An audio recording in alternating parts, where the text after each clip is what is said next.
তো good morning বন্ধুরা, welcome back to the আমার পরিবারে তোমাদের সবাইকে স্বাগত আর অনেক ভালোবাসা। তো সকালবেলা আমার ক্লায়েন্ট এসে গেছে, ফেসিয়াল করে নেবে আর তার সঙ্গে ভ্রু প্লাক। তো আমি ভাবলাম ওকে এই কাজগুলো করিয়ে দিয়ে তারপর আমি ঘরের কাজগুলো কমপ্লিট করে তারপরে স্নান টান করে পুজো দিয়ে নেব। আর তার মধ্যে আজকে বৃহস্পতিবার, একটু কাজের তাড়া তো আছেই। তো মা ওইদিকে রান্নাবান্না সমস্ত কিছু করে নিয়েছে আর আমি ওকে ফেসিয়াল করিয়ে নিলাম আমার ক্লায়েন্টকে। তারপরে আমি স্নান টান করে আর কিছু দেখালাম না, স্নান করে এসে একেবারে সরাসরি চলে যাব পুজো দিতে, কেননা বেশি কাজ করিও নি কিছু। তো মাই সব কিছু করে নিয়েছে আর আমি এবার স্নান করে আসলাম। এবার স্নান টান করে নিয়ে চলো তোমরা দেখতে থাকো আমি ভিডিওটা, আমি পুজো করে নেব। তো স্নানের পরে যে কাজটা আমার থাকে, একটুখানি ওই যে চুল টুল আঁচড়ে নিয়ে সিঁদুর টিঁদুর পরে নিয়ে মুখে একটুখানি ক্লিন করে নিয়ে চলে যাব পুজো দিতে। আর বন্ধুরা, আমার কাজের মধ্যে ছিল ঘরটাকে ক্লিন করা, আর বাদবাকি কাজ তো রান্নাবান্না সব তো মাই করে। মাই আমাকে বললো তো তুমি স্নান টান করে পুজো দিয়ে নাও। তো আমি ভাবলাম যে স্নান টান করে পুজো দিয়ে নিই, এমনিতেই দেরি হয়ে গেছে। আমি ঘড়িতে দেখছি, ভাবছি কত দেরি হয়ে যাচ্ছে, ঠাকুরটাকে কখন খেতে দেবো। কেননা আমি খেয়ে আছি আর ঠাকুরটা না খেয়ে রয়েছে, কেমন লাগে নিজের কাছে, যেন কেমন লাগে। খুব তাড়াতাড়ি করছি যে কখন মনে হচ্ছে গিয়ে পুজোটা দেবো। আর পার্লারের কাজ, এটাও তো আমার একটা কাজ, আবার সংসারের টুকিটাকি কাজ সবটাকেই মেনটেন করে আমাদের চলতে হবে। তো ওটা যেরকম আমার পার্লারের কাজ, সেটা আমাকে করতেই হবে, ইম্পর্টেন্ট। তো এটাও আমার ঘরের কাজ, পুজো দেওয়া বা সংসারের আর কি টুকিটাকি। তো আমি এটাই বললাম যে চলো ওপরে গিয়ে পুজো দিয়ে আসি। আমার কমপ্লিট হয়ে গেছে সিঁদুর পরে টিপ পরে।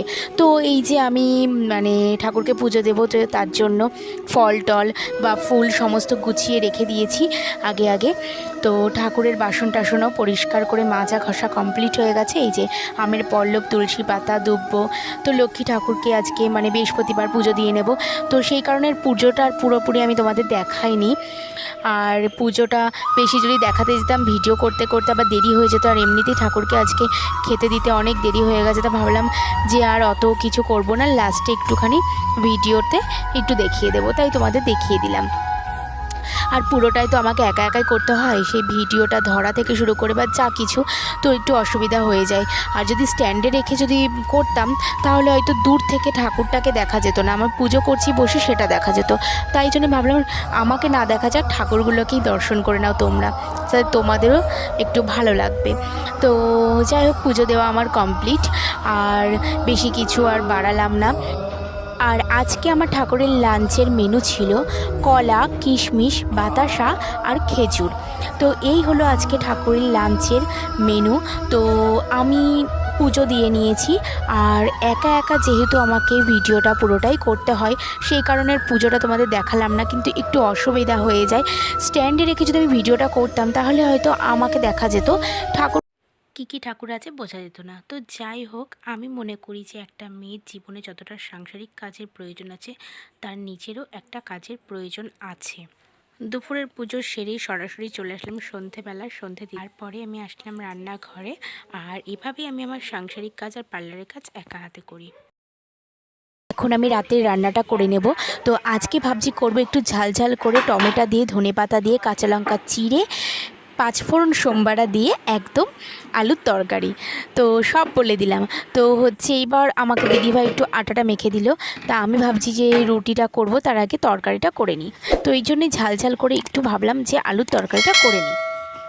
তো বন্ধুরা, আমি তো আগের ভিডিওতে বলেইছিলাম যে আমার আটা মাখতে খুব একটা ভালো লাগে না, দিদিভাই আমাকে মেখে দেয়। এইবার যার বাড়িতে কেউ নেই, আমার যেহেতু দিদিভাই আছে মেখে দেওয়ার, তাই মেখে দেয়। কিন্তু যদি আমার না থাকতো আমাকে হয়তো একাই করতে হতো। আর যাদের কেউ নেই তাদের একাই করতে হবে, সেটা কোনো ব্যাপার না। তবে আমি এবার রুটিটা করে নিচ্ছি। ও আটাটা মেখে দেয়, কিন্তু আমি রুটিটা আমিই করি। তো এই যে আমি রুটিটা ভেজে নিচ্ছি। একটা রুটিও ফুলবে না এমনটা হবে না, প্রত্যেকটা রুটি ফুলবে। তো আমি তোমাদের আগের ভিডিওতে আমি একবার বলেছিলাম যে রুটি কেমন করে ফুলবে, তো রেসিপিটা আমি পরের দিন শেয়ার করব। তো যারা জানো তারা জানো, আর যারা জানো না তাদের জন্য আমি একবার বলে দিই। আটাটা মেখে দিয়ে কিছুক্ষণের জন্য ঢাকা দিয়ে, কোনো একটা বাসন দিয়ে আর কি ঢাকা দিয়ে রাখতে হবে। তারপর যখন আটা থেকে ঘাম বেরোবে, সেই মানে বাসনটা তোলার পরে দেখবে আটা থেকে কিছু কিছু ঘাম বেরিয়েছে। তো তখন আর কি সেই সময় আটাটাকে আর একটু মশকে নিতে হবে। তো মশকে নেওয়ার পরে ছোটো ছোটো নেচি করে, যেরকম আমরা রুটি তৈরি করে, তো সেরকম করে নেব। তো আমি আর একবার রিপিট করছি, আটাটাকে মেখে দিয়ে ভালো করে ঢেকে রাখতে হবে কোনো একটা বাসন দিয়ে।